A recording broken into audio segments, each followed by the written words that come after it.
antepassados de Davi, desde Pérez.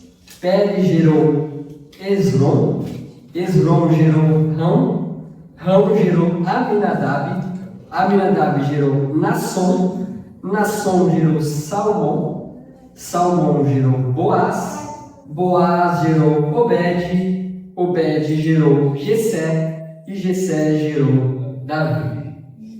Vamos orar mais uma vez, pedindo a voz do Senhor.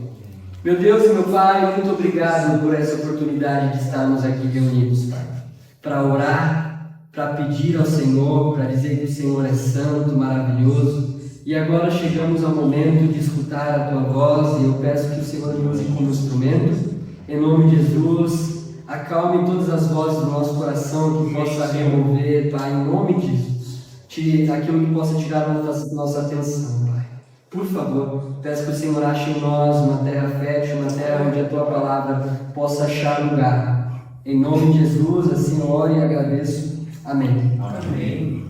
Eu me lembro que quando estava ali nos primeiros anos da escola, tinha uma atividade de criar ou montar uma árvore genealógica. Ali ministrou esses dias uma atividade como essa lá na escola para os alunos dela. E eu não sei se você é assim, mas eu sou muito curioso para saber a origem das coisas. Gosto muito de pesquisar, procurar. E parece que quando a gente chega nas genealogias da Bíblia, isso fica um pouco mais difícil, né?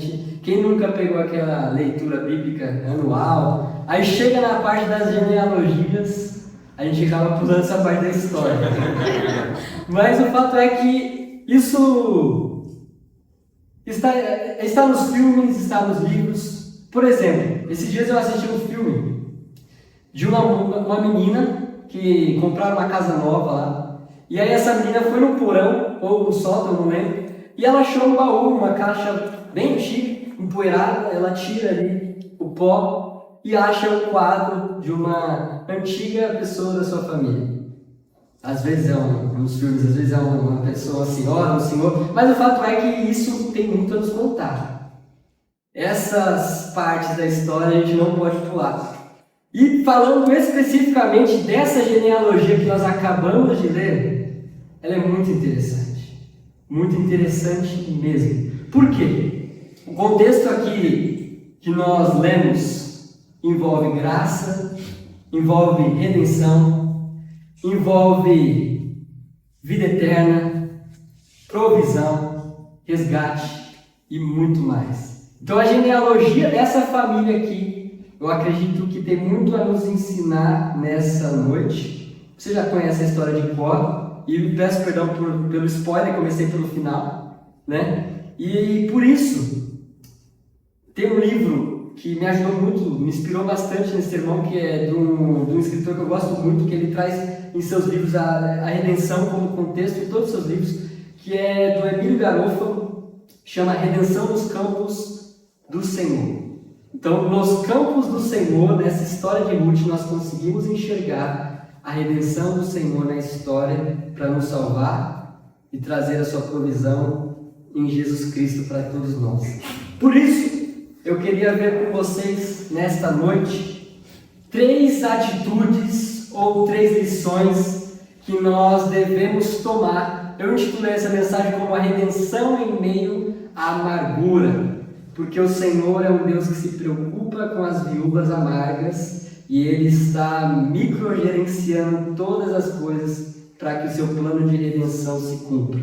Então, vamos lá, 3 atitudes ou 3 lições que nós devemos aprender com o capítulo de número 1 do livro de Ruth. Então, abra comigo, por favor, o capítulo de número 1 do livro de Ruth, virando uma página para a esquerda.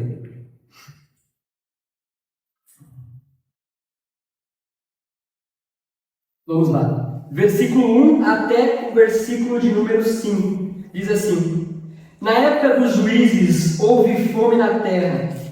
O homem de Belém de Judá, com a mulher e 2 filhos, foi viver por algum tempo nas terras de Moabe. O homem chamava Elimeleque, sua mulher Noemi e seus 2 filhos Malom e Quilion. Eram efrauteus, eram efrateus de Belém de Judá, chegaram a Moabe e ficaram lá. Morreu Elimeleque, marido de Noemi, e lá ficou sozinha, com seus 2 filhos. Eles se casaram com mulheres moabitas, uma chamada Orfa e a outra chamada Ruth. Depois de terem morado lá por quase 10 anos, morreram também Malom e Quilion. E Noemi ficou sozinha, sem os seus 2 filhos e também sem o seu marido. A história aqui começa triste, né? Então, primeira lição e a primeira atitude que eu queria ver com vocês hoje é: precisamos ter fé em meio aos momentos de dificuldade. Eu posso falar para vocês que fome não é algo fácil. E foi aquilo que Elimeleque e a sua esposa e seus 2 filhos estavam enfrentando. E aqui o texto começa falando: na época dos juízes houve fome na terra. Essa época eu acredito que é uma das mais sangrentas da Bíblia. A época dos juízes. Onde, se fosse um filme, teria que ser para maior de 18 anos. Então a gente vê ali a época dos juízes, aonde Moisés libertou o povo do Egito, viveu tudo que viveu, as pragas, Deus libertou o povo, passou o Mar Vermelho, e todos os milagres, maná caiu do céu, fogo à noite no deserto, e chegaram até essa terra, a terra prometida. E aqui, Deus ele havia feito uma promessa para Moisés e para o povo, que essa terra seria a terra que mana leite e mel. Mas a gente está vendo que essa terra que mana leite e mel está passando dificuldade. Essa terra que mana leite e mel está passando fome. E por isso Elimeleque, a sua esposa e seus 2 filhos saíram de lá. No primeiro momento eu falo: meu Deus, a atitude de Elimeleque foi até plausível, porque ele foi fazer o melhor para sua família. Ele foi para Moabe. E ali no tempo dos juízes, era tribo contra tribo, Judá contra Manassés, cada tribo no seu lugarzinho, a única que não tinha um lugarzinho era Levi. E a fome chegou lá. Mas o porquê precisamos ter fé em meio aos momentos de dificuldade? Porque não era para Elimeleque ter saído de lá. A terra prometida era qual? Não era Moabe. Verdade. A terra prometida não era lá nos Moabitas. A terra prometida era a que manava leite. Esqueci agora. O que manava? Mana leite e mel. Leite e mel. É a terra que mana leite e mel. Não era lá nos Moabis. Verdade. Por quê? Porque lá eles não guardavam o sábado. Porque lá eles não faziam sacrifícios. Porque lá eles não tinham tabernáculo. Eles não tinham. Porque lá não tinha a presença de Deus. Amém. Verdade. Não tinha o Santo dos Santos. Lá não tinha os rituais dados para Moisés no cume do monte. Mas o que Elimeleque faz? Achando que pegando as rédeas da vida dele vai ser o melhor caminho. Vamos lá, família. Vamos pegar o camelo e vamos para Moabe. O fim a gente viu que foi triste. Eles não tiveram fé em meio às dificuldades. Verdade. Mas eu não culpo Elimeleque, porque talvez eu faria isso. Eu não vou culpar Elimeleque e os seus 2 filhos e Noemi, porque eu e você talvez faríamos o mesmo. Em meio às dificuldades nós cantamos Deus é Deus. Mas às vezes, na prática, não é tão Deus, é Deus, apesar dele ser Deus em todas as circunstâncias. Sim. Amém. Amém. Mas quando a fome chega, a gente esquece de cantar Deus é Deus em meio à dor, em meio ao sofrimento, em meio à doença. E quando eu falar de fome nesse texto, pense nas suas dificuldades, porque a dificuldade de Noemi e a sua casa era a fome, mas talvez a sua não seja essa. E falar de fome é algo que deveria ser um sentimento de muita preocupação nossa. Nós deveríamos sensibilizar muito pela fome social, mas principalmente pela fome espiritual também. Amém. Então, quando eu falar de fome, pode pensar nas suas dificuldades. Esse era o contexto aqui de Noemi e de sua família. Lá em Moabe, eles não tinham uma fé monoteísta. Lá em Moabe, eles tinham outros deuses. Lá em Moabe, eles não tinham a Yahvé. Eles tinham outros deuses. Então você está vendo a problemática da atitude de Elimeleque? Apesar que talvez nós faríamos mesmo, mas você está vendo a problemática? É por isso que eu falo para você e para mim também. Precisamos ter fé. Amém. Nesses momentos que a fome vier. Nesses momentos que a doença vier. Nesses momentos que a dificuldade vier. E por isso nós vamos orar aqui hoje. Pedindo mais fé para o Senhor. Amém. Porque não é fácil. Na oratória talvez fica mais fácil, mas na prática é mais difícil. Então, o primeiro ponto é esse. Precisamos ter fé em meio às dificuldades. Pode avançar, por favor, Bia. Amém. Segundo ponto que precisamos aprender com esse capítulo valioso. Precisamos retornar à obediência a Deus. Amém. Uma vez que saímos do caminho correto, precisamos retornar à obediência. E vamos ler Ruth, capítulo 1, versos 6 a 7. Diz assim o texto: Quando Noemi soube em Moabe que o Senhor viera em auxílio do seu povo, dando-lhe alimento, decidiu voltar com suas 2 noras para sua terra. Assim ela com as suas 2 noras partiu do lugar onde tinha morado. Olha aqui a atitude plausível da Noemi. É claro, esse foi um momento de escape para ela. Ela tinha perdido tudo que ela tinha. Mas chegou um boato. Belém não é mais uma fake news. Lá sim, mana leite e mel. Chegou um boato lá para Noemi: olha, pode voltar, porque lá tem comida agora. Aleluia. Lá tem provisão. E eu queria falar para você que Belém, o nome Belém chama Casa de Pão. Na casa de pão faltou pão. E chegou para Noemi: olha, Noemi, não é mais uma fake news. Tem pão lá. Tem alimento, tem provisão do Senhor. E olha o que diz o texto: quando Noemi soube em Moabe que o Senhor, é o Senhor que vier em auxílio. Quem trouxe auxílio, quem trouxe provisão para Belém foi o Senhor. Amém. Eu acredito que em algum momento o povo pode ter se arrependido das suas práticas idólatras, porque em meio à dominação ali, eles ficaram com algumas pessoas que não eram do povo hebreu, e eles começaram a ter as práticas desses povos vizinhos, e eles começaram a idolatria, e esse período dos juízes era um período que era de mal a pior. Deus levantava um líder, vocês devem conhecer diversos, Sansão, Débora, mas ia de mal a pior.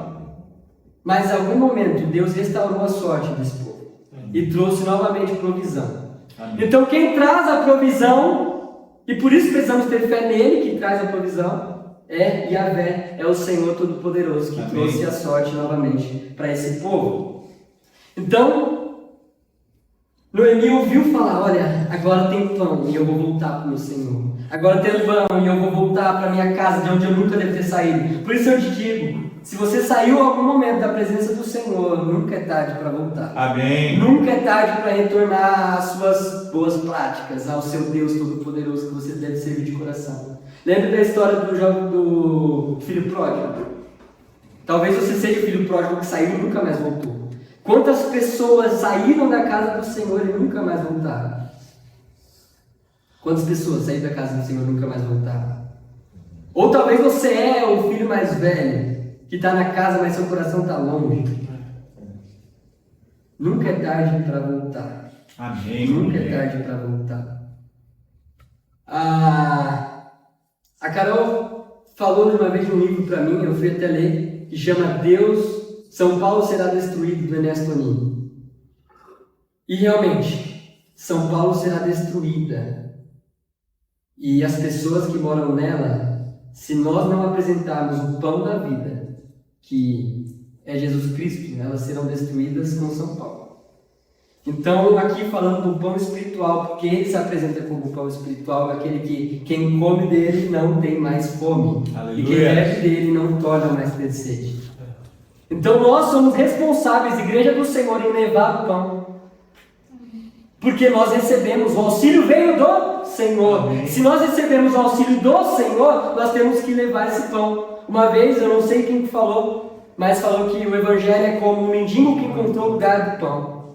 E agora está compartilhando com os outros mendigos. Nós éramos esses mendigos. Verdade. E nós somos responsáveis em compartilhar esse pão vivo que desceu do céu encarnado Amém. em forma de homem. Amém?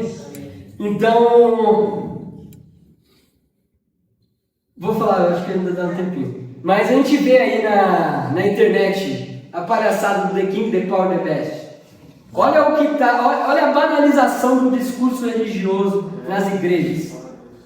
Será que esse é o pão mesmo que deveria estar nos cultos? Será que a gente está fazendo o nosso trabalho de pão social, de levar o pão socialmente, e também o pão espiritual, esse que sai das nossas vidas, quando nós estamos no trabalho, ou é o The King, The Power, The Best? Né? Acho que vale pensar aquilo que está saindo de nós, como igreja, se é o pão verdadeiro, a palavra do Senhor que mata toda a fome. Amém? Vamos avançar então. Terceiro ponto para nós orarmos, e que precisamos aprender com esse capítulo precioso. Precisamos escolher o caminho de renúncia. Não vou ler o texto, acho que é um pouco comprido, não vai dar tempo. Mas de 8 a 22 a gente vai ver um discurso muito interessante entre Noemi e as suas duas noras. Aonde Noemi decide ir para Moabe não, a Belém, porque ela ouve o boato, ela voltou, o pão, na terra do pão, e ali as duas noras vão com ela. Mas no meio do caminho, Noemi falou: fiquem aqui, por favor, não precisam ir, fiquem aqui.